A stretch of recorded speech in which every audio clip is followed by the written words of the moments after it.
Hi hello ನಮಸ್ಕಾರ ಸ್ನೇಹಿತರೆ, ನಾನು ನಿಮ್ಮ ಹುಡುಗ ಜಯಸೂರ್ಯ. ಕರ್ನಾಟಕ ಸರ್ಕಾರ, ಜಿಲ್ಲಾಡಳಿತ, ಜಿಲ್ಲಾ ಪಂಚಾಯತ್ ವಿಜಯನಗರ, ತಾಲೂಕು ಆಡಳಿತ, ತಾಲೂಕು ಪಂಚಾಯತ್ ಅಗ್ರಿಬೊಮ್ಮನಹಳ್ಳಿ, ಮಹಿಳಾ ಮತ್ತು ಮಕ್ಕಳ ಅಭಿವೃದ್ಧಿ ಇಲಾಖೆ ಹಾಗೂ ಜಿಲ್ಲಾ ಅಂಗವಿಕಲರ ಹಾಗೂ ಹಿರಿಯ ನಾಗರಿಕರ ಸಬಲೀಕರಣ ಇಲಾಖೆ ವಿಜಯನಗರ ಇವರ ಸಹಯೋಗದಲ್ಲಿ ಜಿಲ್ಲಾ ಪಂಚಾಯತಿ ಅನಿರ್ಬಂಧಿತ ಯೋಜನೆ ಅನುದಾನದಡಿಯಲ್ಲಿ VRW, URW, MRW ಹಾಗೂ ಪಂಚಾಯತಿ ಅಭಿವೃದ್ಧಿ ಅಧಿಕಾರಿಗಳು, ಕಂದಾಯ ನಿರೀಕ್ಷಕರು, ಗ್ರಾಮ ಲೆಕ್ಕಾಧಿಕಾರಿಗಳು ಹಾಗೂ BIERTಗಳಿಗೆ ಅಂಗವಿಕಲ ವ್ಯಕ್ತಿಗಳ ಹಕ್ಕುಗಳ ಕಾಯ್ದೆ 2016 ಮತ್ತು ಹಿರಿಯ ನಾಗರಿಕರ ಪೋಷಣ ಸಂರಕ್ಷಣಾ ಕಾಯ್ದೆ 2007 ಕುರಿತು ಅಗ್ರಿಬೊಮ್ಮನಹಳ್ಳಿ ತಾಲೂಕು ಪಂಚಾಯಿತಿಯ ಮಹಾತ್ಮ ಗಾಂಧಿ ಸಭಾಂಗಣದಲ್ಲಿ ತರಬೇತಿ ಕಾರ್ಯಾಗಾರ ಹಮ್ಮಿಕೊಳ್ಳಲಾಗಿತ್ತು. ಕಾರ್ಯಕ್ರಮವನ್ನು ಶ್ರೀ ಪಾಲಯ್ಯನಕೋಟೆ ವಿಶ್ವನಾಥ್ನವರು ಉದ್ಘಾಟಿಸಿದರೆ, ವೇದಿಕೆ ಮೇಲೆ ಸಹಾಯಕ ನಿರ್ದೇಶಕರಾದ ಶ್ರೀ ರಮೇಶ್ ಲಿಂಗಾಪುರ ಅವರು ಇದ್ದರು. ವಕೀಲರಾದ ಶ್ರೀ ಕಾಗಿ ಪ್ರಹ್ಲಾದ್ ಅವರು ಅಂಗವಿಕಲ ವ್ಯಕ್ತಿಗಳ ಹಕ್ಕುಗಳ ಕಾಯ್ದೆ 2016 ಬಗ್ಗೆ ತಿಳಿಸಿದರೆ, ಇನ್ನೊಬ್ಬ ವಕೀಲರಾದ ಪೃಥ್ವಿರಾಜ್ ಅವರು ಹಿರಿಯ ನಾಗರಿಕ ಪೋಷಣೆ ಸಂರಕ್ಷಣಾ ಕಾಯ್ದೆ 2007 ಬಗ್ಗೆ ತಿಳಿಸಿದರು.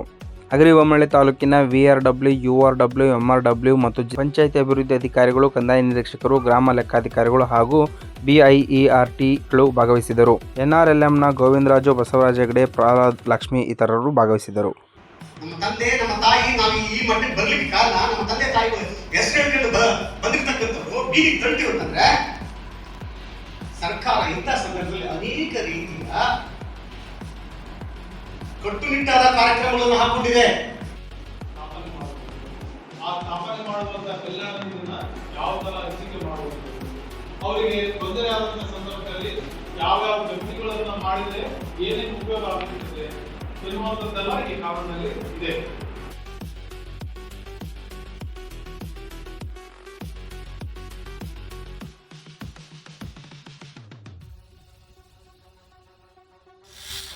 ಏನು ಅಭಿವೃದ್ಧಿ ಮಾಡ್ಬೋದು, ಅವ್ರು ಯಾವ ಥರ ಇನ್ವಾಲ್ವ್ ಆಗಬೇಕು ಅನ್ನೋದ್ರ ಬಗ್ಗೆ ಎಲ್ಲ ಟ್ರೈನಿಂಗ್ ನಡೆದಿದೆ. ಈಗ ಅದು ಮುಂದುವರೆದ ಭಾಗ ಇವಾಗ ಹಿರಿಯ ನಾಗರಿಕರಿಗೆ ಏನು ಪೋಷಣೆ ಮಾಡ್ತಕ್ಕಂಥದ್ದಕ್ಕೆ ಕಾಯ್ದೆ ಏನು ಹೇಳುತ್ತೆ, ಮತ್ತೆ ವಿಶೇಷ ಚೇತನರಿಗೆ ಒಂದು ಅವರ ರಕ್ಷಣೆಗೆ ಏನು ಕಾಯ್ದೆಗಳು ಇದ್ದಾವೆ ಅದ್ರ ಬಗ್ಗೆ ಮಾಹಿತಿನ ನಾವು ಸ್ವಲ್ಪ ನಮ್ಮ ಅಧಿಕಾರಿಗಳಿಗೆಲ್ಲ ಗೊತ್ತಿರುತ್ತೆ. ಆದರೆ ಒಂದು ಸ್ವಲ್ಪ ರಿಫ್ರೆಶ್ ಆದರೆ ಅವ್ರಿಗೆ ಇನ್ನೂ ನಾವು ಏನು ಹೇಳ್ತೀವಿ, ರೂಲ್ಸ್ ಗೊತ್ತಾದಾಗ ಇಂಪ್ಲಿಮೆಂಟೇಷನ್ ಸುಲಭ, ರೂಲ್ಸ್ ಗೊತ್ತಿಲ್ಲ ಅಂದರೆ ಇಂಪ್ಲಿಮೆಂಟೇಷನಲ್ಲಿ ಓದಾಡ್ತೀವಿ. ರೂಲ್ಸ್ಗಳು ಪಕ್ಕ ನಾವು ಮಾಡ್ಕೊಂಡ್ರೆ, ಕಾಯ್ದೆಗಳನ್ನು ನಾವು ತಿಳ್ಕೊಂಡ್ರೆ ಅವಾಗ ನಾವು ಇಂಪ್ಲಿಮೆಂಟೇಷನ್ ಮಾಡಲಿಕ್ಕೆ ಯೋಚನೆ ಮಾಡೋಕ್ಕಾಗಲ್ಲ, ಅವಾಗ ಮುಂದುವರಿತೀವಿ. ಆ ನಿಟ್ಟಿನಲ್ಲಿ ಇವತ್ತು ನಾವಿವಾಗ ಏನು ನಮ್ಮ ಸಂಪನ್ಮೂಲ ವ್ಯಕ್ತಿಗಳಾಗಿ ಬಂದಿರತಕ್ಕಂಥ ಈಗ ನಮ್ಮ ಅಡ್ವೊಕೇಟ್ ಅವರು ನಿಮಗೆ ಮಾಹಿತಿ ನೀಡಿದಾಗ ನಿಜವಾಗ್ಲೂ ಅದನ್ನ ಗಮನ ಹರಿಸಿ ಕೇಳಿ ನಂತರ ನಮ್ಗೇನಾಗುತ್ತೆ ಅಂದರೆ ಪ್ರಾಕ್ಟಿಕಲ್ ಆಗಿ ಗ್ರಾಮ ಪಂಚಾಯತಿ ಮಟ್ಟದಲ್ಲಿ ಮತ್ತೆ ಗ್ರಾಮೀಣ ಮಟ್ಟದಲ್ಲಿ ಎಲ್ಲ ಅನುಷ್ಠಾನ ಮಾಡಬೇಕಾದ್ರೆ ನಮಗೆ ಒಂದು ಸುಲಭ ಆಗುತ್ತೆ. ಸೊ ಇದನ್ನು ತಾವೆಲ್ಲರೂ ಸದುಪಯೋಗ ಪಡ್ಕೋಬೇಕು ಅಂತ ಹೇಳ್ತಾ ಮಾತಾಡೋಕೆ ಅವಕಾಶ ಕೊಟ್ಟಿರ್ತಕ್ಕಂಥ ಎಲ್ಲರಿಗೂ ವಂದಿಸಿ ನನ್ನ ಮಾತನ್ನು ಮುಗಿಸ್ತೇನೆ. ನನಗೆ ಬಂದಿರತಕ್ಕಂಥ ಟಾಪಿಕ್ ಮೇನ್ ಹಿರಿಯ ನಾಗರಿಕರ ಸಬಲೀಕರಣ ಇಲಾಖೆ, ಅದರಲ್ಲಿ ಬಂದಿರತಕ್ಕಂಥ ಹಿರಿಯ ನಾಗರಿಕರ ಪೋಷಣೆ ಮತ್ತು ಸಂರಕ್ಷಣೆ ಕಾಯ್ದೆ 2007. ಹಿರಿಯ ನಾಗರಿಕರ ಸಬಲೀಕರಣಕ್ಕೆ ಆಗಮಿಸಿರ್ತಕ್ಕಂಥ ನಾಗರಿಕರು ಇಲ್ಲಿ ನನಗೆ ಯಾರು ಕಾಣ್ತಾ ಇಲ್ಲ, ಅಧಿಕಾರಿಗಳು ಕಾಣ್ತಾ ಇದ್ದಾರೆ. ಅಧಿಕಾರಿಗಳಿಗೂ ಸಹ ಇದು ಅನ್ವಯ ಆಗುತ್ತೆ ಅಂತ ನಾನು ಭಾವಿಸ್ತೇನೆ. ಸೊ ಅಧಿಕಾರಿಗಳು ಆಗಿರೋದ್ರಿಂದ ಎಲ್ರಿಗೂ ನಮ್ಮ ಇಒ ಸರ್ ಹೇಳಿದಾಗೆ ಇಂಪ್ಲಿಮೆಂಟೇಷನ್ ಆಗಲಿಕ್ಕೆ ಸಹಕಾರಿಯಾಗ್ತಕ್ಕಂಥ ಅನೇಕ ಸಂದರ್ಭಗಳು ಬರ್ತವೆ. ಸಹಜವಾಗಿ ಈ ಒಂದು ಹಿರಿಯ ನಾಗರಿಕರ ಸಬಲೀಕರಣ ಮತ್ತು ಸಂರಕ್ಷಣೆ ಇದರ ಸಾಧಕ ಬಾಧಕಗಳನ್ನು ಹೇಳುವುದಕ್ಕಿಂತ ಪೂರ್ವದಲ್ಲಿ ಒಂದೆರಡು ಮಾತುಗಳನ್ನ ನಾನು ಹೇಳ್ತೀನಿ. ಬಿಫೋರ್ ನಾವೆಲ್ಲ ಮಾನವರು ತಾನೆ, ನಾವೆಲ್ಲ ಮಾನವರು, ನಮ್ಮೆಲ್ರಿಗೂ ತಂದೆ ತಾಯಿಗಳಿದ್ದಾರೆ. ತಂದೆ ತಾಯಿಗಳಿಗೆ ಅಜ್ಜ ತಾತ ಎಲ್ಲ ಫ್ಯಾಮಿಲಿ ಇದೆ. ಒಂದು 15-20 ವರ್ಷದ ಕೆಳಗಡೆ ನಾವು ಹೋದ್ರೆ we should respect our parents, we should respect our grandmothers, ತಾತ ಆಗಿರ್ಬೋದು. ಒಂದು ಸಂಬಂಧ ಯಾವ ರೀತಿ ಇರುತ್ತೆ ಅಂತಂದ್ರೆ, ಒಂದು ಮನೆಯಲ್ಲಿ ಬೆಳಗ್ಗೆ ಸೂರ್ಯೋದಯ ಸೂರ್ಯೋದಯಕ್ಕಿಂತ ಮೊದಲು ಸೂರ್ಯಾಸ್ತದ ನಂತರದಲ್ಲಿ ನಮ್ಮ ದಿನಚರಿಗಳನ್ನ ಗಮನಿಸಿರ್ತಕ್ಕಂಥವ್ರು ಯಾರು ಇದ್ರೆ ಅದು ನಮ್ಮ ಗುರು ಹಿರಿಯರು. ನಾವು ಇಲ್ಲಿ ಕುಳಿತುಕೊಂಡಿದ್ದೀವಿ ಅಂತಂದ್ರೆ ಅದರ ಸಂಪೂರ್ಣವಾದ ಹಕ್ಕು ನಮ್ಮ ತಂದೆ ತಾಯಿಗಳಿಗೆ ಸೇರ್ತಕ್ಕಂಥದ್ದು. ನಮಗೆ ಜನ್ಮ ಕೊಡ್ತಾರೆ, ಲಾಲನೆ ಪೋಷಣೆ ಮಾಡ್ತಾರೆ, ಮಾಡೋದ್ರ ಮೂಲಕ ತಮ್ಮ ಭವಿಷ್ಯವನ್ನ, ತಂದೆ ಆಗಿರ್ತಕ್ಕಂಥವನು ತಮ್ಮ ಭವಿಷ್ಯವನ್ನ ಬದಿಗೊತ್ತಿ, ನಾವು ಅಧಿಕಾರಿಗಳು, ನಮಗೆ ಅನೇಕ ರೀತಿಯ ಆದಾಯ ಇದೆ, ಖಾಸಗಿ ಆಗಿರ್ಬೋದು, ಸರ್ಕಾರಿ ಆಗಿರ್ಬೋದು. ಸರ್ಕಾರದಿಂದ ಸಂಬಳ ಬರ್ತದೆ, ಖಾಸಗಿ ನಮಗೆ ಬಿಸ್ನೆಸ್ ಮುನ್ಸ್ಗಳಿದ್ದಾವೆ, ಆದಾಯ ತಗೊಂಡು ನಾವು ಜೀವನ ಮಾಡ್ತೇವೆ. ಆದರೆ ಹಳ್ಳಿಗಾಡು ಪ್ರದೇಶದಲ್ಲಿ ಒಬ್ಬ ಕೂಲಿ ಮಾಡ್ತಕ್ಕಂಥ ಒಬ್ಬ ವ್ಯಕ್ತಿ ತನ್ನ ಮಗ, ನಾನು ಕಮ್ತಾ ಮಾಡ್ತಾ ಇದ್ದೀನಿ, ನನ್ನ ಮಗ ಕಮ್ತಾ ಮಾಡಬಾರ್ದು ಅಂತಂದ್ರೆ ಇಲ್ಲಿ ನನ್ನ ಕಮ್ತದ ಬಗ್ಗೆ ಕೇವಲ ನಾನು ಮಾತಾಡ್ತಾ ಇಲ್ಲ. ಆದ್ರೆ ತಂದೆ ಆಗಿರ್ತಕ್ಕಂಥ ಕನಸು ಅದು. ಏನ್ ಕನಸು ಕಾಣ್ತಾನೆ? ನನ್ನ ಮಗನ ನಾನು 4 ಜನರಲ್ಲಿ ಅಧಿಕಾರಿಯಾಗಿ ನಾನು ನೋಡ್ತಕ್ಕಂಥದ್ದು ನನ್ನ ಕರ್ತವ್ಯ, ನನ್ನ ಆಸೆ, ನನ್ನ ಮನೋಭಾವನೆ. ಸೊ ಹಾಗಾಗಿ ನಾವು ನನ್ನ ಮಗನ ಚೆನ್ನಾಗಿ ಓದಿಸ್ಬೇಕಲ್ಲ. ಓದಿಸ್ಬೇಕಂತಂದ್ರೆ ನಾನೇನ್ ಮಾಡಬೇಕು? ನನ್ನ ಆಸೆ ಆಕಾಂಕ್ಷೆಗಳಿಗೆ ತಣ್ಣೀರು ಎರಚಿ ಅನೇಕ ಕಷ್ಟದ ದಿನಗಳನ್ನ ಅನುಭವಿಸುವುದರ ಮೂಲಕ ಕಷ್ಟಪಟ್ಟು ದುಡಿದು ಮಕ್ಕಳನ್ನ ವಿದ್ಯಾವಂತರನ್ನಾಗಿ ಮಾಡಿ ಅವರು ತಂದೆಯ ಆಸೆಯನ್ನ ಈಡೇರಿಸಿದಾಗ ನಂತರದಲ್ಲಿ ಆಸೆಗೆ ಮಿತಿ ಇಲ್ಲ. ಮಕ್ಕಳಿಗೆ ಮದುವೆ ಮಾಡ್ತಾನೆ, ಸೊಸೆ ಬರ್ತಾಳೆ, ಸೊಸೆ ಬಂದ ನಂತರದಲ್ಲಿ ನಿಜವಾದ ಆಟ ಶುರು ಆಗುತ್ತೆ. ಏನ್ ಆಟ ಶುರು ಆಗುತ್ತೆ? ಮಾವ, ಅತ್ತೆ, ಮೈದ್ನ, ನಾದಿನಿ, ಚಿಕ್ಕಪ್ಪ, ದೊಡ್ಡಪ್ಪ, ಈ ಕೌಟುಂಬಿಕ ಕುಟುಂಬಗಳು ಇರ್ತಾವಲ್ಲ, ಅವು ಯಾವ ಅವ್ರ ಕಣ್ಣಿಗೆ ಕಾಣಬಾರ್ದು. ಮೊದಲನೇದಾಗಿ ಹಿರಿಯರೇ ಅವ್ರ ಕಣ್ಣಿಗೆ ಕಾಣಬಾರ್ದು. ಅವ್ರನ್ನ ನೋಡ್ಕೊಳ್ಳಿಕ್ಕೆ ಆಗುದಿಲ್ಲ. ಯಾರಿಗೆ? ನಮಗೆ, ಇನ್ಕ್ಲೂಡಿಂಗ್ ವಿತ್ ಮೀ. ನಾವೇನಾದ್ರೂ ಹೊರತಾಗಿಲ್ಲ. ಇದ್ಯಾವ ನ್ಯಾಯ? ಸಮಾಜ ಒಪ್ಪುತ್ತೆ ಇದನ್ನ? ನಮ್ಮ ಜನ್ಮಕ್ಕೆ ಕಾರಣ ಆಗಿರ್ತಕ್ಕಂಥ ನಮ್ಮ ತಂದೆ ತಾಯಿಗಳನ್ನ ಬೀದಿಗೆ ತಳ್ಳಿ, ಅಜ್ಜ ಅಮ್ಮಗಳನ್ನ ಬೀದಿಗೆ ತಳ್ಳಿ ಕಟ್ಕೊಂಡಿರ್ತಕ್ಕಂಥ ಹೆಂಡತಿಯನ್ನ ಸಿಟಿಯಲ್ಲಿ ನಾನು ಬಂದು ಕರ್ಕೊಂಡ್ಬಂದು ಜೀವನ ಮಾಡೋದು ನೀವು ಮಾಡಿ ನಾನು ಬೇಡ ಅಂತ ಹೇಳ್ತಾ ಇಲ್ಲ. ಆದ್ರೆ ಗುರು ಹಿರಿಯರನ್ನ ಗೌರವಿಸ್ತಕ್ಕಂಥದ್ದು ಅಷ್ಟೇ ನಮ್ಮ ಆದ್ಯ ಕರ್ತವ್ಯ ಆಗಿರ್ತಕ್ಕಂಥದ್ದು. ಅದು ಬಿಟ್ಟು ನಮ್ಮ ಕರ್ತವ್ಯವನ್ನು ಬಿಟ್ಟು ಅವರ ಗುರು ಹಿರಿಯರ ಲಾಲನೆ ಮತ್ತು ಪೋಷಣೆಯನ್ನು ಬಿಟ್ಟು ಇವೆಲ್ಲ ನಾವು ಹೇಳೋಕ್ಕಿಲ್ಲ. ಸಮಾಜದ ಒಂದು ದುರ್ಗತಿ ಏನಪ್ಪಾ ಅಂತಂದ್ರೆ ನೈಸರ್ಗಿಕವಾಗಿ ನಾವು ನಮ್ಮ ತಂದೆ ತಾಯಿಗಳಿಗೆ, ನಮ್ಮ ತಾತ ಮತ್ತು ಅಜ್ಜಮ್ಮಂದರಿಗೆ ನೈತಿಕವಾಗಿ ಮಾನವೀಯ ಮೌಲ್ಯಗಳನ್ನ, ಪ್ರೀತಿ, ವಿಶ್ವಾಸ, ನಂಬಿಕೆ, ಆಸರೆ, ಆತ್ಮವಿಶ್ವಾಸ, ಅವರು ನಮ್ಮನ್ನ ಕೈ ಬೆರಳು ಹಿಡಿದು ನಡೆಸಿ ಬೆಳೆಸಿರ್ತಾರೆ. ಅವರ ಮುಪ್ಪಿನ ಕಾಲದಲ್ಲಿ ನಾವು ಅವ್ರನ್ನ ನೋಡ್ಕೊಳ್ತಕ್ಕಂಥದ್ದು ಅಷ್ಟೇ ನಮ್ಮ ಕರ್ತವ್ಯ ಆಗಿರ್ತದಲ್ಲ. ಅದೆಲ್ಲ ನಮ್ಮ ಆದ್ಯ ಕರ್ತವ್ಯ ಆಗಿರ್ತದೆ. ಅದನ್ನೆಲ್ಲ ಮರೆತು ಅವ್ರನ್ನ ಬೀದಿಗೆ ತರ್ತೀವಿ. ಇಂತಹ ಸಂದರ್ಭದಲ್ಲಿ ಹಿರಿಯ ನಾಗರಿಕರು ಏನ್ ಮಾಡಬೇಕು? ಈಗ ಬಂತು ಸಮಸ್ಯೆ. ನೈಸರ್ಗಿಕವಾಗಿ, ನೈತಿಕವಾಗಿ ಒಬ್ಬ ಮಗ ಮಾಡದೇ ಇರತಕ್ಕಂಥ ಕೆಲಸವನ್ನ ಅದೃಷ್ಟವಶಾತ್ ಬಲಕೇದನಿಸ್ತದೆ. ಕಾನೂನಾತ್ಮಕವಾಗಿ ನಾವು ಅವರ ಹಕ್ಕುಗಳನ್ನ, ಹಿರಿಯರ ಹಕ್ಕುಗಳನ್ನ ಸಂರಕ್ಷಣೆ ಮಾಡ್ತಕ್ಕಂಥ ಕಾಯ್ದೆಯನ್ನ 2007ರಲ್ಲಿ ಸರ್ಕಾರ ಜಾರಿಗೆ ತರ್ತದೆ. ಬಂಧುಗಳೇ, ನಮ್ಮ ಭಾರತೀಯ ಸಂಸ್ಕೃತಿ ಹೆಂಗಿದೆ ಅಂತಂದ್ರೆ ಬಹಳ ಅಗಾಧವಾದ ಇತಿಹಾಸ ಇದೆ ನಮ್ಮ ಭಾರತೀಯ ಸಂಸ್ಕೃತಿ. ಮೂಲವನ್ನ ಕೆದಕ್ತಾ ಹೋಗ್ತಾ ಹೋದ್ರೆ ಪುರಾತನ ಕಾಲದಲ್ಲಿ ತಗೊಳ್ರಿ, ಎಷ್ಟು ಪೂಜ್ಯವಾಗಿ ಕಾಣ್ತಾ ಇದ್ರಿ ತಂದೆ ತಾಯಿಗಳನ್ನ, ಗುರು ಹಿರಿಯರನ್ನ.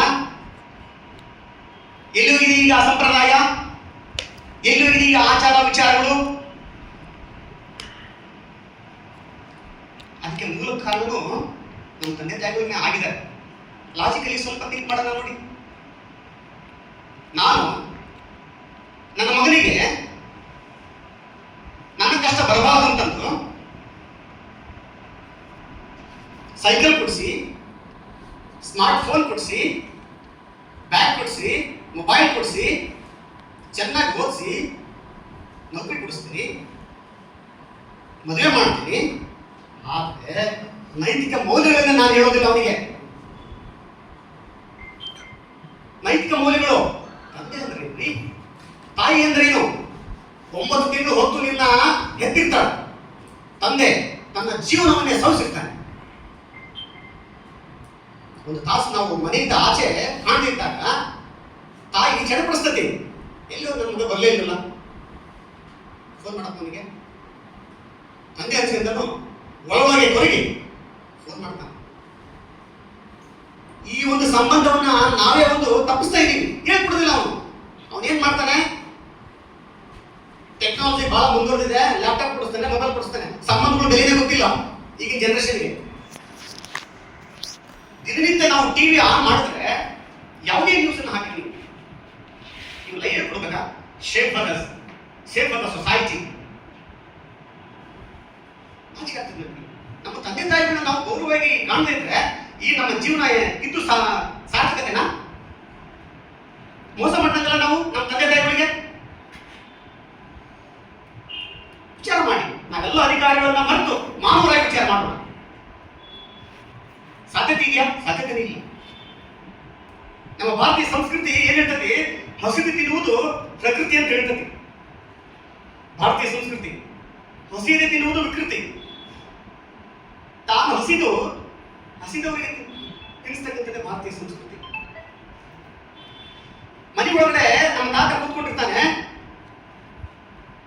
ಗುರಿಯರಿಗೆ ಯಾರೋ ಮಗಳ ಪತ್ರಿಕೆ ಕೊಡಕ್ ಬರ್ತಾರೆ. ಏತಮ್ಮ ನೀರು ಕೊಡು, ನಮಸ್ಕಾರ ಮಾಡು, ಚಾಮಣ್ಣ ಕೇಳಲಿ ನಿಮ್ಮ ಅವ್ವಾಗ ಎದಕ್ಕೆ ಬಂದಾರ ಕೇಳು, ಎಷ್ಟು ದೂರಿಂದ ಬಂದಾರ. ಈ ನೈತಿಕ ಮೌಲ್ಯಗಳನ್ನ ನಾವು ಹೇಳಿಕೊಟ್ಟಿದ್ದ ಆಗಲಿ ಅದು it will be reflect for us. So ಹಾಗಾಗಿ ನಾವು ಗುರಿ ಹಿರಿಯರು ಎಲ್ಲೋ ಒಂದ್ ಕಡೆ ಇಡುತ್ತಾ ಇದ್ದೀವಿ. ಅನೇಕ ಸಮಾಜದಲ್ಲಿ ನಾವು ನ್ಯೂಸ್ ತಾವೆಲ್ಲ ಅಧಿಕಾರಿಗಳು ಆಗಿರೋದ್ರಿಂದ ಅದು ಬರ್ತಾ ನಾನು ಮಾತಾಡ್ತಾ ಇದ್ದೇನೆ. We are lives in that society. ಅನೇಕ ವೃದ್ಧಾಶ್ರಮಗಳಿದಾವಲ್ಲ, ಆ ವೃದ್ಧಾಶ್ರಮಗಳು ಹುಟ್ಟಲಿಕ್ಕೆ ಕಾರಣ ಯಾರು?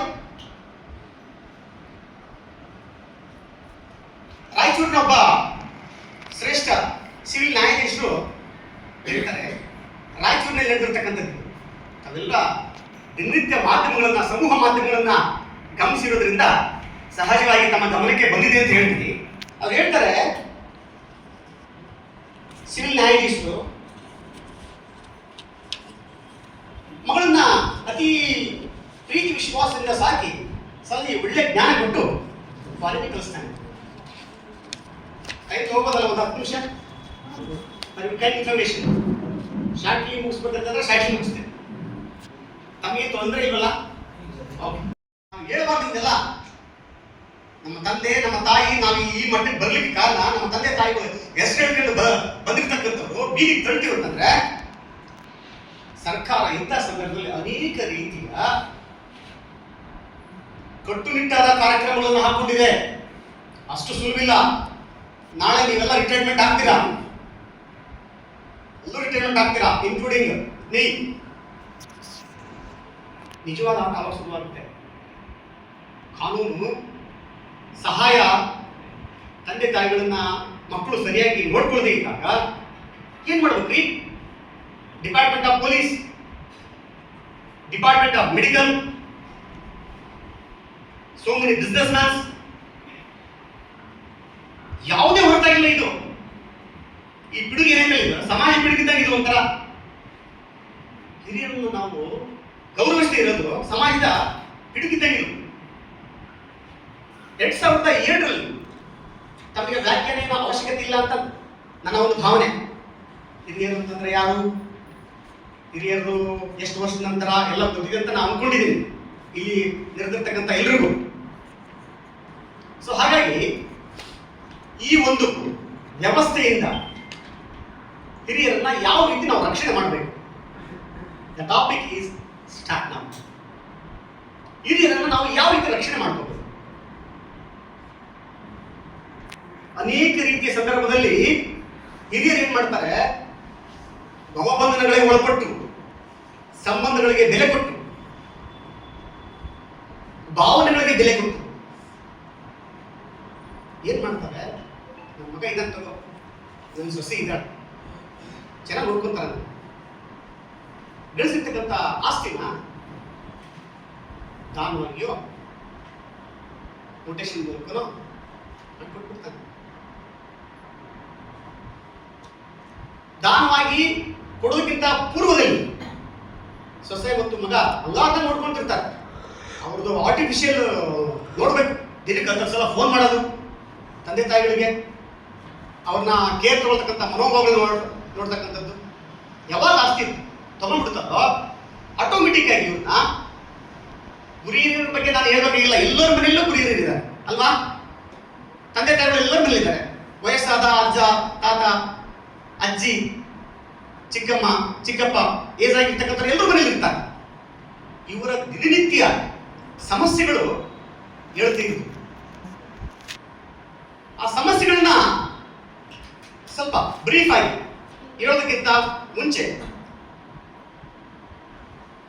ಅನೇಕ ರೀತಿಯ ಪ್ರಾಪರ್ಟಿ ಇಶ್ಯೂಸ್ ಅಂತ ಬರ್ತದೆ. ನಾನು ಆಗಲೇ ಹೇಳಿದ್ದೇನೆ, property issues the most dangerous. ಹಣ ಇದ್ರೆ ಏನ್ ಬೇಕಾದ್ರೂ ಮಾಡುತ್ತೆ ಅಂತ ಹೇಳ್ತಾರಲ್ಲ, ಹಣ ಮುಂದೆ ಯಾವ ಸಂಬಂಧಗಳು ಕಾಣೋದಿಲ್ಲ ಈಗಿನ ಕಾಲದಲ್ಲಿ. ತಂದೆ ತಾಯಿ ಕಾಣೋದಿಲ್ಲ, ತಂದೆ ತಾಯಿನೇ ಹೊಂದಿರ್ತಕ್ಕಂಥ ಅನೇಕ ಉದಾಹರಣೆಗಳಿದ್ದಾವೆ. ನಾವು ದಿನನಿತ್ಯ ಪೇಪರ್ನಲ್ಲಿ, ಮೀಡಿಯಾದಲ್ಲಿ ನೋಡಿರ್ತೀವಿ. ಹಣಕ್ಕೋಸ್ಕರ, ಆಸ್ತಿಗೋಸ್ಕರ ಈ ಪ್ರಾಪರ್ಟಿ ಇಶ್ಯೂಸ್ ಏನಿದಾವಲ್ಲ, ಈ ಪ್ರಾಪರ್ಟಿ ಇಶ್ಯೂಸ್ಗಳನ್ನೇ ಸಂಬಂಧಪಟ್ಟಾಗಿ ಹಿರಿಯರ ನಾಗರಿಕರ ರಕ್ಷಣೆ ಮತ್ತು ಸಂರಕ್ಷಣೆ, ಪಾಲನೆ ಮತ್ತು ಪೋಷಣೆ ಮಾಡ್ತಕ್ಕಂಥ ಕಾಯ್ದೆ 2002 ಜಾರಿಗೆ ಬರ್ತದೆ.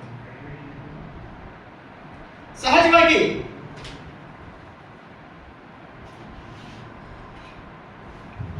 ಸೆಕ್ಷನ್ 23 ಅಂತ ಬರ್ತದೆ ನಮ್ಮ ಇಂಡಿಯನ್ ಕಾನ್ಸ್ಟಿಟ್ಯೂಷನ್ ಅಲ್ಲಿ. ನಮ್ಮ ಲಾ ಹೇಳ್ತದೆ ಸೆಕ್ಷನ್ 23 ಹಿರಿಯ ನಾಗರಿಕರ ಸಂರಕ್ಷಣಾ ಕಾಯ್ದೆಗೆ ಟ್ರಂಪ್ ಕಾರ್ಡ್ ಇದ್ದಂಗೆ. ಯಾವುದೇ ಒಂದು ಮನೆಯಲ್ಲಿ ಹಿರಿಯರನ್ನ ಓಲೈಸಿಕೊಳ್ಳುವುದರ ಮೂಲಕ ಯಾವುದೇ ಒಬ್ಬ ಮಗ, ಯಾವುದೇ ಒಬ್ಬ ಮಗಳು ಆಸ್ತಿಯನ್ನ ದಾನವಾಗಿ ಏನಾದರೂ ಪಡೆದುಕೊಂಡಿದ್ರೆ, ಗಿಫ್ಟೆಡ್ ಪಡೆದುಕೊಂಡಿದ್ರೆ, ಪಡೆದುಕೊಳ್ಳುವುದರ ಮೂಲಕ ತಂದೆ ತಾಯಿಗಳನ್ನ, ಅವರ ಯೋಗಕ್ಷೇಮವನ್ನ, ಅವರ ಆರೋಗ್ಯವನ್ನ ನಾವು ನೋಡ್ಕೊಳ್ಳದೇ ಇದ್ದಾಗ ಕಾನೂನು ಪುನಃ ಸೆಕ್ಷನ್ 23 ಅಂಡರ್ ಸೆಕ್ಷನ್ 23 ಅಲ್ಲಿ ಪುನಃ ಆ ಹಿರಿಯರಿಗೆ ಕೊಡಿಸ್ತಕ್ಕಂಥ ಕೆಲಸ ಮಾಡ್ತಾರೆ. ಹೆಲ್ಪ್ ಲೈನ್ ಸಹ ಇದೆ. ಹೆಲ್ಪ್ ಲೈನ್ ನಂಬರ್ ಹೇಳ್ಬೇಕಂತಂದ್ರೆ 1090. ಆ ಹೆಲ್ಪ್ ಲೈನ್ ಅಲ್ಲಿ ನೀವು ಕಾಲ್ ಮಾಡಿದ್ರೆ ಏನ್ ಮಾಡುತ್ತೆ, ಹಿರಿಯರ ಸಂರಕ್ಷಣೆಗೆ ಸಂಬಂಧಪಟ್ಟಿರ್ತಕ್ಕಂಥ ಅನೇಕ ವಿಚಾರಗಳನ್ನು ನಾವಲ್ಲಿ ಕಂಪ್ಲೇಂಟ್ಸ್ ಅನ್ನ ದಾಖಲೆ ಮಾಡಬಹುದು, ಸಮಸ್ಯೆಗಳನ್ನ ಹೇಳ್ಕೊಳ್ಬಹುದು. ಸಮಸ್ಯೆಗಳನ್ನ ಹೇಳ್ಕೊಳ್ಳೋದ್ರ ಮೂಲಕ ಯಾವುದೇ ರೀತಿಯ ಆಸ್ತಿಯನ್ನ ಮೋಸ ಮಾಡಿ, ಮತ್ತೆ ಮೋಸನೇ ಅಂತ ಹೇಳ್ತಾರೆ ಇದಕ್ಕೆ, ಹೌದು ತಾನೆ? ಮಕ್ಕಳು ನಮ್ಮನ್ನು ಚೆನ್ನಾಗಿ ನೋಡ್ಕೊಳ್ತಾರೆ ಅಂತಂದು ದಾನವಾಗಿ ಬರ್ಸ್ಕೊಂಡು ತಂದೆ ತಾಯಿಗಳನ್ನ ನಾವು ಗೌರವಯುತವಾಗಿ ನೋಡ್ಕೊಳ್ಳದೇ ಇದ್ರೆ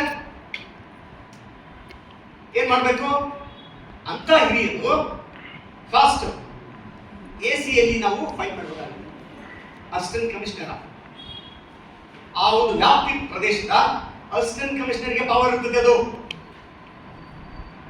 ಅಸಿಸ್ಟೆಂಟ್ ಕಮಿಷನರ್ ಅಲ್ಲಿ ಏನಾಗುತ್ತೆ, ಅದಕ್ಕೆ ಒಂದು ಕೇಸ್ ಲಾ ಇದೆ ನಮ್ಮಲ್ಲಿ. ಊರ್ಮಿಳಾ ದೀಕ್ಷಿತ್ ವರ್ಸಸ್ ಸುನೀಲ್ ಶರಣ ದೀಕ್ಷಿತ್ ಅಂತ ಒಳ್ಳೆ ಸ್ಟೋರಿ ಇದೆ, ಯೂಟ್ಯೂಬ್ ಅಲ್ಲಿ ಬೇಕಾದ್ರೆ ನೀವು ಚೆಕ್ ಮಾಡಿ ಸಿಗುತ್ತೆ. ಊರ್ಮಿಳಾ ದೀಕ್ಷಿತ್ ಮತ್ತು ಸುನೀಲ್ ದೀಕ್ಷಿತ್ ಅಂತ ಏನ್ ಮಾಡ್ತಾನೆ, ಇವನು ಜಾಣ ಆಸ್ತಿನ ಬರ್ಸ್ಕೊಂಡ್ಬಿಡ್ತಾನೆ. ಕರ್ಸ್ಕೊಂಡು ತಂದೆ ತಾಯಿ ಬೀದಿ ತೆಗ್ಬಿಡ್ತಾನೆ. ಬೀದಿ ತೆಗ್ದಾಗ ಏನಾಗುತ್ತೆ ಅವನಿಗೆ? ಅವ್ರು ಏನ್ ಮಾಡ್ತಾರೆ? ನನ್ನ ಮೂಲಭೂತ ಸೌಕರ್ಯಗಳನ್ನ ಪೂರೈಸ್ತಿದ್ರೆ ನನ್ನ ಆಸ್ತಿ ಇವರಿಗೆ ಅದಕ್ಕೆ ಕೊಡಬೇಕು. ಅವನೇನ್ ಮಾಡ್ತಾನೆ? ಕೇಸ್ ಫೈಲ್ ಮಾಡ್ತಾನೆ ಎಸಿ ಆಫೀಸರ್. ಎಸಿ ಆಫೀಸಲ್ಲಿ ಏನಾಗುತ್ತೆ? ಆ ತಾಯಿ ಅಂತಾನೆ ಆಗುತ್ತೆ. ಮತ್ತೇನ್ ಮಾಡ್ತಾನೆ ಅವನು? ಸುಮ್ಮನೆ ಇರೋದಿಲ್ಲ, ಡಿಸಿ ಹೋಗ್ತಾನೆ. ಡಿಸಿ ಆಫೀಸಲ್ಲಿ ಏನಾಗುತ್ತೆ? ತಾಯಿ ಅಂತಾನೆ ಆಗುತ್ತೆ. ಅವನು ಅಷ್ಟು ಸುಮ್ಮನೆ ಇರೋದಿಲ್ಲ, ಹೈಕೋರ್ಟ್ ಹೋಗ್ತಾನೆ. ಹೈಕೋರ್ಟ್ ಅಲ್ಲಿ ತಾಯಿ ಅಂತಾನೆ ಆಗುತ್ತೆ. ಒಂದು ಸೆಕ್ಷನ್ 23 ಸೀನಿಯರ್ ಸಿಟಿಜನ್ ಆಕ್ಟ್ 2007 ಅವನೇನ್ ಮಾಡ್ತಾನೆ? ಫೈನಲಿ ಸುಪ್ರೀಂ ಕೋರ್ಟ್ ಹೋಗ್ತಾನೆ. ಸುಪ್ರೀಂ ಕೋರ್ಟ್ ಅಲ್ಲಿ ಅವ್ರಿಗೆ ಜೀವನೇ ಆಗ್ತಾರೆ. ಅಲ್ಲಪ್ಪ, ಜನ್ಮ ಕೊಟ್ಟ ತಂದೆ ತಾಯಿಯನ್ನ ನೀವು ನೋಡ್ಕೊಳ್ದಿದ್ರೆ ಬೇಗ ನಿಮಗೆ ಇದೆಯಲ್ಲ, ಅವಶ್ಯಕತೆ ಇದೆಯಾ ನಿಮಗೆ?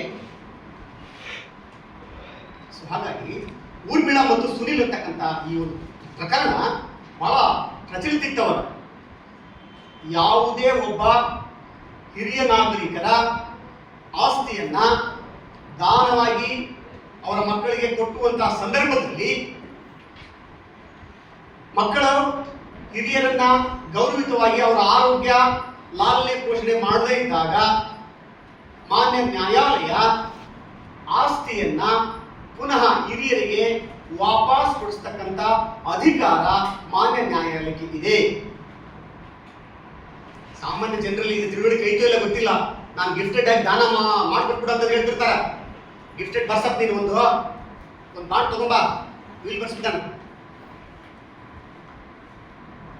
ಇಷ್ಟೆಲ್ಲ ಫೆಸಿಲಿಟಿಗಳು ಸರ್ಕಾರದಿಂದ ಕೊಡಮಾಡಲಾಗ್ತದೆ. ಇದರ ಜೊತೆಗೆ ಅನೇಕ ರೀತಿಯ ಜಿಲ್ಲೆಗೊಂದು ಸಾಂತ್ವನ ಕೇಂದ್ರಗಳಾಗಿರ್ಬೋದು, ಹಿರಿಯರ ಲಾಲನೆ ಪೋಷಣೆ ಮಾಡ್ತಕ್ಕಂಥ ಅನೇಕ ವಿಚಾರಗಳನ್ನ ಈ ಒಂದು ಮಾಹಿತಿಯನ್ನ ಕೊಡೋದ್ರ ಜೊತೆಗೆ ಅನೇಕ ಮಾಹಿತಿಗಳನ್ನು ತಗೊಂಡು ಬಂದಿದ್ದೆ ನಾನು. ಸೊ ನನಗೆ ಎಲ್ಲ ಅಧಿಕಾರಗಳು ಆಗಿರೋದ್ರಿಂದ ಇಲ್ಲಿ ಸಾಮಾನ್ಯವಾಗಿ ಗೊತ್ತಿದೆ ಎಲ್ರಿಗೂ ಅಲ್ಲೇ ಹಿರಿಯ ನಾಗರಿಕರ ಕರ್ತವ್ಯಗಳೇನು, ಅವರ ಸಮಸ್ಯೆಗಳೇನು, ಅದಕ್ಕೆ ಪರಿಹಾರ ನಾವು ಯಾವ ರೀತಿ ಕೊಡಬೇಕು. ಪಿಡಿಒಗಳು ಅನೇಕ ನಮಗೆ ಪರಿಸ್ಥಿತಿರ್ತಕ್ಕಂಥ ಅನೇಕ ಪಿಡಿಒಗಳು ಇಲ್ಲಿ ಇರೋದ್ರಿಂದ ಪಂಚಾಯತ್ ವ್ಯಾಪ್ತಿಯಲ್ಲಿ ಅನೇಕ ಹಿರಿಯ ನಾಗರಿಕರು ಬರ್ತಾರೆ, ಹಿರಿಯ ನಾಗರಿಕರ ಸಮಸ್ಯೆಗಳು ಬರ್ತಾರೆ. ದಯವಿಟ್ಟು ಹಿರಿಯ ನಾಗರಿಕರು ಬಂದಾಗ ಅವರ ಸಮಸ್ಯೆಗಳನ್ನ ಆಲಿಸಿ. ದಯವಿಟ್ಟು ಅವರ ಸಮಸ್ಯೆಗಳನ್ನ ನಾವು ಕೇಳೋಣ. ನಮ್ಮ ನ್ಯಾಯಾಲಯದಲ್ಲಿ ನಾವು ದಿನನಿತ್ಯ ನಮ್ಮ ಜಡ್ಜ್ ಸಾಹೇಬರು ಹಿರಿಯ ನಾಗರಿಕರು ತುಂಬಾ ಗೌರವದಿಂದ ಕಾಣ್ತಾರೆ. ಅವರ ಸಮಸ್ಯೆಗಳನ್ನ ಆಲಿಸ್ತಾರೆ. ಸಮಸ್ಯೆಗಳನ್ನ ಶೀಘ್ರಗತಿಯಲ್ಲಿ ಪರಿಹಾರ ಕೊಡಲಿಕ್ಕೂ ಸಹ ಪ್ರಯತ್ನ ಮಾಡ್ತಾರೆ, ಕಾನೂನಾತ್ಮಕವಾಗಿ. It's A legal.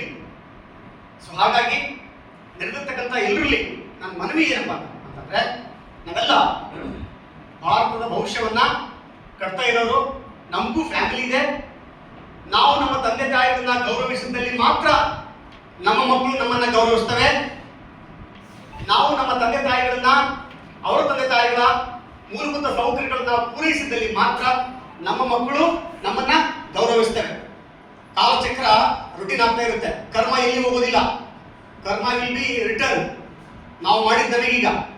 ಸೊ ಹಾಗಾಗಿ ಎಲ್ಲಾ ಅಧಿಕಾರ ನನ್ನನ್ನು ಸೇರಿಸಿ ನಾನು ಹೇಳ್ತಾ ಇರೋದು, ಗುರು ಹಿರಿಯರನ್ನ ಗೌರವಿಸೋಣ, ಅವರ ಕರ್ತವ್ಯಗಳಿಗೆ ಕಿವಿ ಕೊಡೋಣ, ಸಮಸ್ಯೆಗಳಿಗೆ ಕಿವಿ ಕೊಡೋಣ, ಸಮಸ್ಯೆಗೆ ಪರಿಹಾರನ ಸೂಚಿಸುವುದರ ಮೂಲಕ ನಮ್ಮ ಕೈ ಎಷ್ಟು ಸಾಧ್ಯತೆ ಅಷ್ಟು ಪರಿಹಾರನ ಸೂಚಿಸುವ ಮೂಲಕ ಸಮಾಜದಲ್ಲಿ ಶಾಂತಿಯುತವಾಗಿ ಗುರು ಹಿರಿಯರು ನೆಲೆಸಲಿಕ್ಕೆ ನಮ್ಮಿಂದ ಒಂದು ಏನು ಸಾಧ್ಯತೆ ಇದೆ ಅದನ್ನ ಮಾಡೋಣ ಅಂತ ಮಾತನ್ನ ಹೇಳುವುದ್ರ ಮೂಲಕ ನಾನು ಒಂದೆರಡು ಮಾತುಗಳನ್ನು ಮುಗಿಸ್ತೇನೆ. ನಮಸ್ಕಾರ. ಸುಮಾರು 15 ದಿನ ಹಿರಿಯ ಅದು ಅಂಗವಿಕಲ ವ್ಯಕ್ತಿಗಳಲ್ಲಿ ಮಾಡಿಸೋದು ನಿಮಗೆಲ್ಲ ಕುತ್ಕೊಂಡು ಸುಸ್ತಾಗಿದೆ, ನಾವು ಮಾಡಬೇಕಾಗಿದೆ ಅಂತ ನಾನು ಇಲ್ಲ ಕೇಳ್ತೀನಿ. ಅಂದ್ರೆ ಒಂದು ಸ್ವಲ್ಪ ವಿಸ್ತಾರವಾಗಿ ಹೇಳ್ತೇನೆ.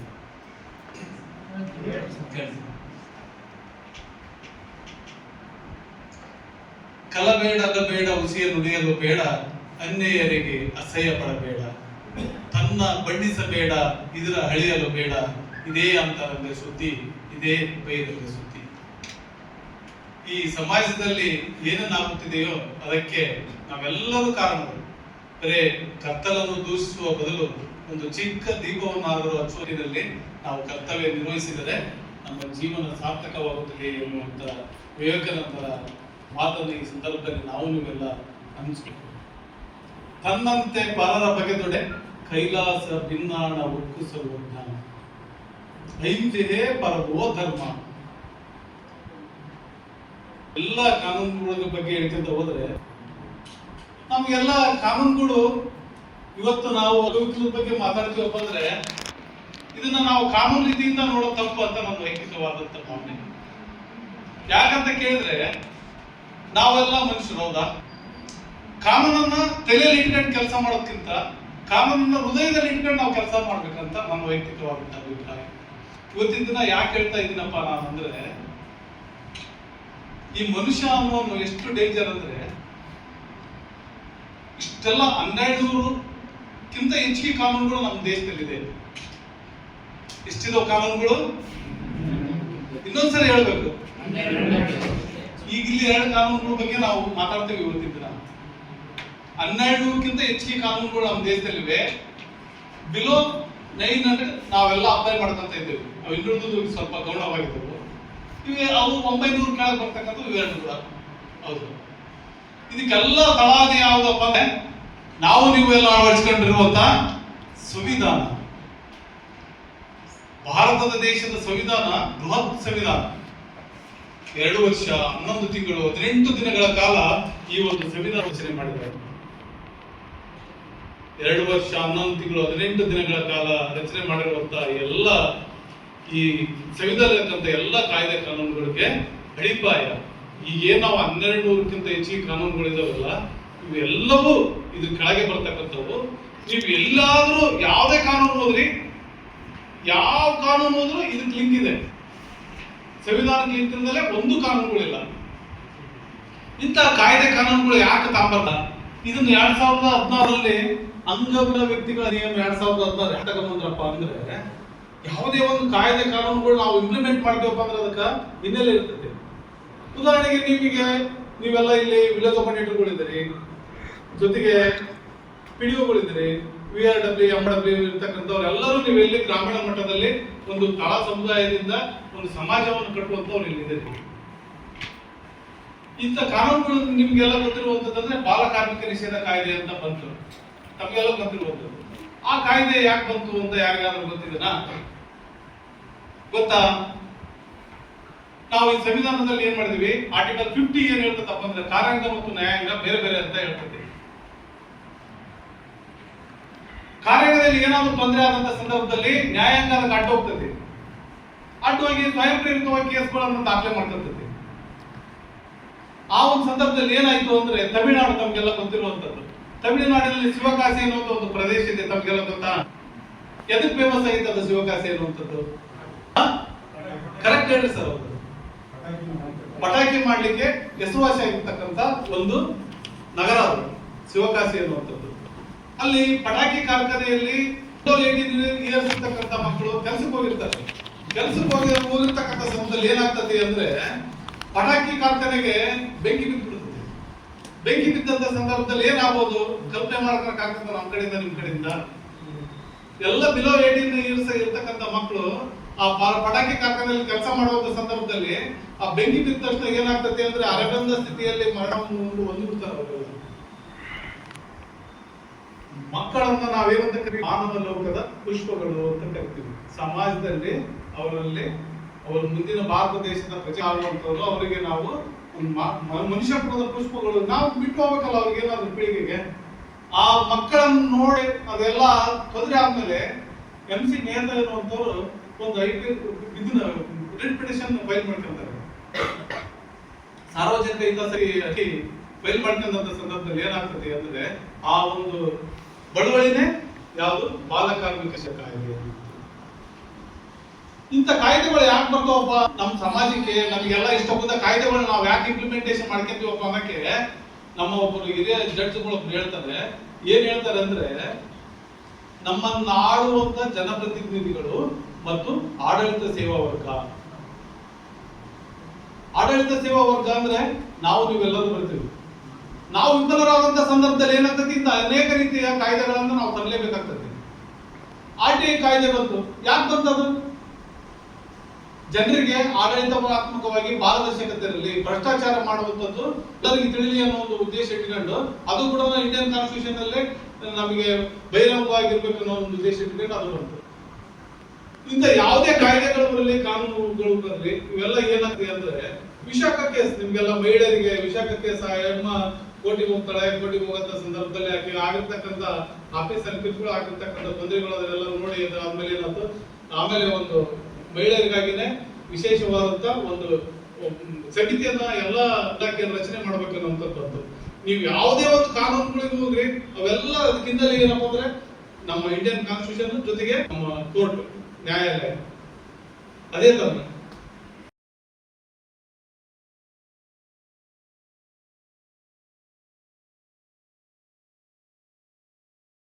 ಎಲ್ಲ ಒಂದೇ ಸರಿ ಹೇಳ್ಬಿಡೋದು ಸರ್. ಇದು ಒಂದೇ ಸಮಸ್ಯೆ.